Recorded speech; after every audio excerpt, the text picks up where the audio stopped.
2003, individuals found endangering lives can have their licences revoked. There are mandatory penalties for those convicted of assaulting passengers, drunk driving or dangerous driving. However, one family was shocked to discover the penalties don't apply to those convicted prior to 2003. In 1983, Paula Shields from Balbriggan was a happy-go-lucky 19-year-old. She had just started her first job. She was the pick of the bunch, if you like, you know. It's all right to say that, maybe, but she was a good girl. However, on the 19th of February that year, Paula and 6 of her friends tragically lost their lives when the minibus in which they were travelling was struck by a lorry outside the Boyne Valley Hotel in Drogheda.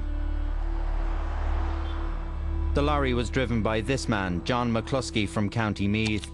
He had been drinking for a number of hours before the crash. He immediately fled the scene and went home to bed, where Gardaí found him asleep some hours later. He was subsequently charged and convicted of dangerous driving causing death.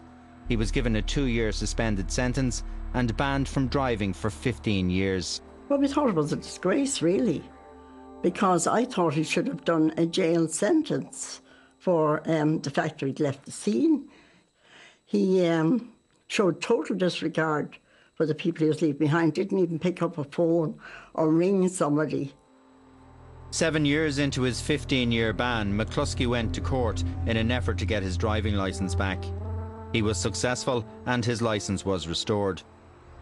3 years ago, as he was entitled to do, he applied for and was granted a PSV driver licence, the news of which came as a major shock to the victims' families. As far as I'm concerned, he never should hold a taxi licence. And especially if they left the scene and left people to die on the road and showed total callous disregard for life. In a statement to Primetime, John McCluskey said, "I've been through the criminal justice system and served my time, but I live with the horrific consequences of my awful act every day. My only means of earning a living is to operate my legally held and fully vetted SPSV licence." Section 36